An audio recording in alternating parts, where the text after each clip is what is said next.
Right. Let's move on to Blackburn because they are ridiculously goal scoring happy. And then we'll talk about Sammy Smodic as well because we love Sammy Smodic.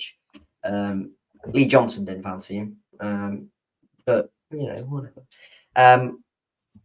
Yeah, Blackburn away should be I think it's two sides, hopefully anyway, that are attacking or attacking minded. Blackburn are definitely, a really, really attacking minded team.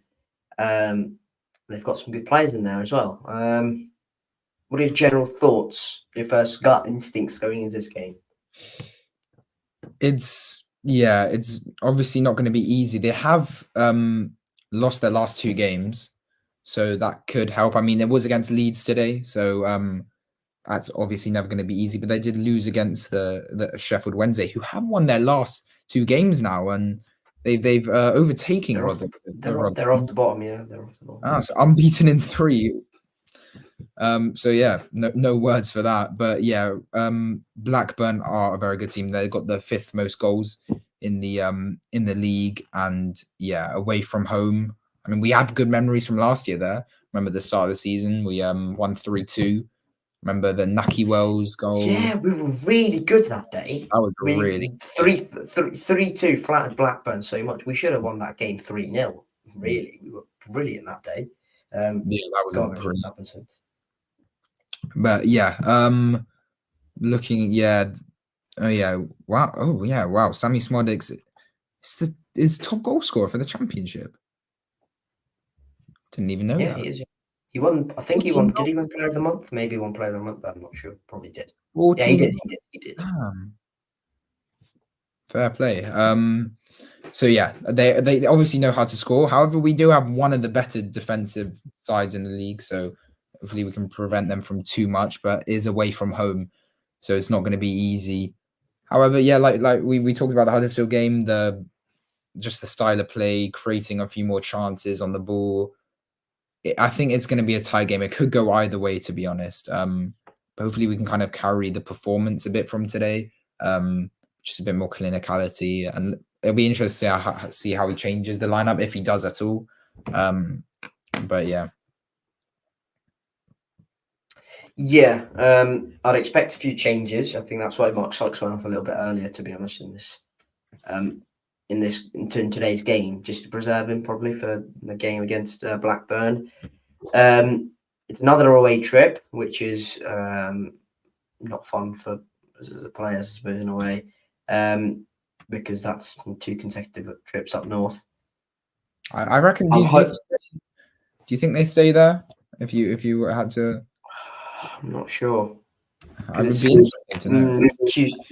Tuesday night as well, isn't it? Which is a bit annoying. If it was a Wednesday night, definitely not. But Tuesday, maybe it's what, or Sunday. It's a Monday. 1 hour drive. No. It's a 1 hour drive away. No, they'd stay there probably then. They'd stay there. They'd stay up north. Yeah, I think that's a bit pointless if they go back just because of training. Yeah, they'd probably stay up north, wouldn't they? Anyway, going to be a tough game. Blackburn are very high scoring. They are hunting down those playoff positions, and they are closer to it than us. And they've got some good players up top as well. They've got Sammy Smodic up top. They've not really got a recognised number 9, which is a problem in today's game against Leeds, where they had tons of chances, didn't really get Harry Leonard, who's their number 9. He didn't finish like many of them. And honestly, if they had a proper number 9, Blackburn would be thriving at the moment, I think. Ever since Barrington Diaz left, it's been a bit of a problem. But I think they're still a very good side. They will cause City a lot of problems. And I think against, I don't know if I said this earlier, but I might have said this off camera, but I think City found it hard to deal with the quick, strong, direct runners of Huddersfield, especially Delano Bergzorg and Josh Koroma, who I thought were really good for Huddersfield, not necessarily in terms of taking someone on, just running at our defence. And because we're so open in possession, it's going to take us a little bit of time to compress and then go forwards again. and then retrieve into our back to our possession shape. So it's always going to be there's going to be uncertainty in those little gaps, and if Huddersfield can take advantage of them, I think Blackburn can as well. So if Sammy Smodic gets on the ball and just starts running, that's going to be a bit of a problem. They've got some good runners in there. I'm not overly confident for this game just because of Blackburn's, I think, nippiness, and they've got a really good attacking record at Ewood Park as well. Do you want to do score predictions now, or? Yeah, sure. How do you think we'd set up though? What would you change or? I don't think he's going to change anything. In terms of personnel, maybe, but I don't think we're going to change anything in terms of how we set up. I think that's no, as in like, yeah, I mean like lineup wise. Lineup wise, well, he has no other options apart from that back three at the moment. Might be looking at Campering instead of Sam Bell. I think he'd keep Sykes, Conway, and Vyman. Maybe not Vyman actually. Maybe bring Ameti in for this one. But Sykes definitely. I think that's why he was subbed off early today, early-ish. Conway up top, I'd say. It wasn't no injury. Was he just tired out? He was just rested, I think. No, just rested for this one, for this game, just so he's fit, because he's one of my better players than he Sykes. I understand sometimes when managers take off players for rest, but in a situation where it's 1-1 and he's been, well, I think the best player, if not like one of the best players in that game, creating a few chances. I don't know. I felt like he could have been the difference if he played a bit longer. But. To be fair, we were struggling a little bit going back, and Campering is obviously a better defender than Mark Sykes. So I could also see his argument, and he's not going to change shape or shape in possession for love nor money. He's not going to change it for anything.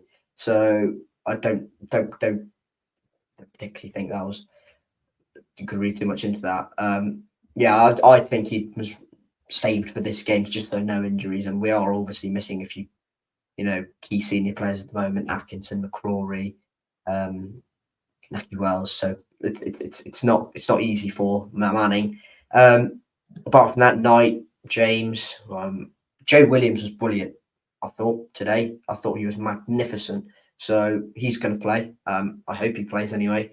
But how you fit Taylor Garner-Hickman to that side as well?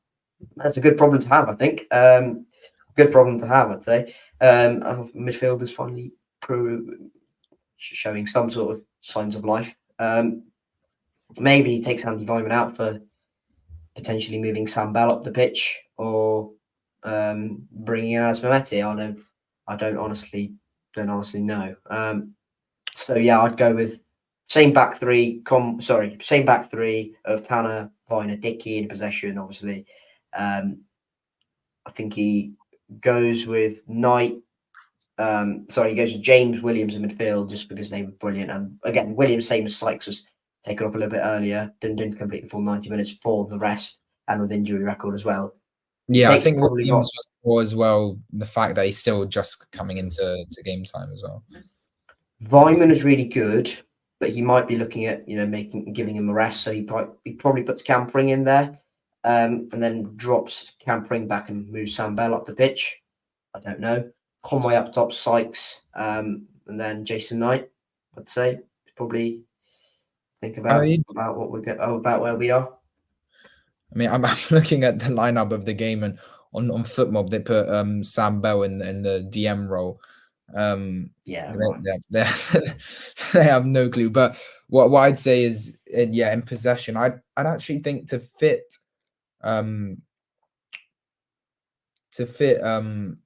Gardner Hickman in, you could, but the fact is, then when you're in possession, I was thinking you could replace Tanner with Gardner Hickman, but then in possession you were not playing Taylor, in that centre back.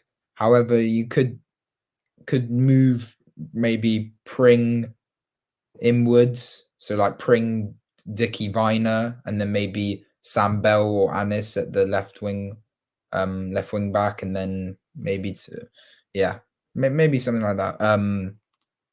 But yeah, I'd reckon, definitely Joe Williams to start, and I'd say Mehmeti and Pring to come back in. I would, and obviously Tommy up front and Jason Knight a given. But yeah, it should be interesting. But we're starting to.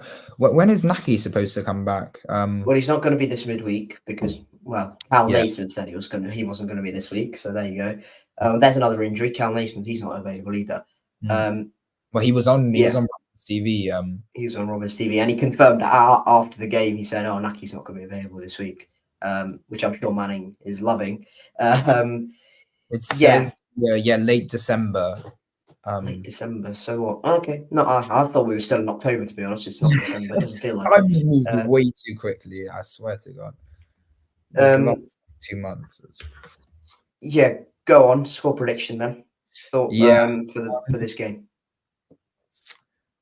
Well, looking when we looked at the block of 5, which we'll do again at the end of, well, we could do it because our next podcast will be after the well, who do we play? We'll do it after Sunderland, shall we? We'll do it after Sunderland. After Sunderland, yeah, we're playing Sunderland next weekend. But we said 7 points. Well, we obviously lost against Southampton and Norwich, but for this game, it's interesting. I say we don't lose, and I think we can go there, build on our performance. However, with Blackburn's goal scoring threat, I just see them scoring, obviously scoring a few goals, and just with our lack of goal scoring like chances and clinicality, I feel like we won't have enough to outdo them with goals scored in the game. So I think I'm going to go for another draw, and I think maybe another 1-1 draw, I'd say. Sammy Smodics, and who shall I say for us? Vyman, maybe off the bench if it's awesome. But well, when Sammy Smodic was at Peterborough, he scored 2 against us in that game. If you remember, was it? You remember that 3-2? Chris Martin went sliding. Martin, his little went sliding off in celebration late on. I think he's going to score again. He's just bound to, just inevitable. I'll go for a 2-2 draw. I think we finally, hopefully anyway, stop putting some of our chances away. And well, Tommy Conway said, well, Tommy and Liam Manning said, actually, you know what? Stop there. Do we call Liam Manning, or do we call Liam Manning Liam? Are we on a first name basis with him already? I don't care. We always said Nigel. We always said Big Nige. I don't know. I don't know if we're there. You know what? Get us a second win. Get us a win on Tuesday, and we'll call him Liam. Win 3-0. Dominate 70% possession. I'm calling you whatever you want, Liam Manning. Anyways, realm of fantasies there. Yeah, but my point was Liam Manning and Tommy Conway both said that I think the goals are going to come for Conway and for the team, because no team, in my opinion, or their opinion, in my opinion as well, I share their opinion, is going to create that many chances, not going to start converting eventually. There is that pattern. Hopefully further on in the season, or maybe even next season, we start to smash a few teams, and I think that's going to come eventually. And that's exciting. But for this one, I'm going to go for 2-2 purely because of Blackburn's attacking threats. Even though they didn't score against Leeds, they should have done. Really, if they had a proper number 9, they would have done as well. So there you go. And unfortunately for Blackburn, they just came up against Leeds, who have ridiculous quality in their front four as well. So, they're unlucky for them. I'll go 2-2 draw. I'll take that, to be honest, at Blackburn. Always a tough game at Ewood Park, and I don't think we have the greatest record there. We might have a deep. We lost there in a while. Did we not play Blackburn away first game after lockdown? I think looking here on the stats, we haven't lost in our last 6 games against them. We've won 3 and drawn 3. What, just in general, both home and away? Yeah, both home and away. That's all right then. Which is good, but we haven't won an away game in our last 5 matches. Okay, that's going to happen. Right? Yeah, but I don't see us winning. But you never know. At the end of the day, it'll be hopefully a good game, high scoring, similar to last year. We hope we nick a win, and then that, again, the whole table can change there in that kind of they're 11th place right now, 2 points off the top 6. But hopefully we can bounce back and then get through this Christmas period. I'd say just not losing too many. Hopefully we can just get by with a couple wins here and there, and then we'll get to the January. Key players back. Back. We need them back. You guys are going to come back within the next 4 or 5 weeks, and then the January transfer window as well. And then hopefully by then we fully implement Liam Manning ball, and the goals start coming, and then finish 6th place at the end of the season. Maybe do a cheeky Wembley run, and next August it's Liverpool away.